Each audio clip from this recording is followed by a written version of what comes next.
Hello everyone! In this video, I'll show you how to cancel your Wizz Air flight step by step. First, log in to your Wizz account through the website or app. Head over to your bookings and find the flight you want to cancel by clicking on Details. Next, in the top right corner of your booking over page, click on the Make Changes button.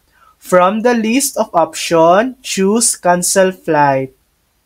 Now, select which flight or flights you want to cancel. You can choose to cancel just one leg of your journey or both legs if needed. After that, select the passengers for whom the cancellation will apply. You can cancel for all travelers or just specific ones in your booking. Finally, review the refundable amount. Confirm your cancellation and wait for your refund to be processed. It usually takes up to 72 hours. And that's it. Your Wizz Air flight is successfully canceled. Thanks for watching. If this video helped you, please like and subscribe for more helpful tutorials.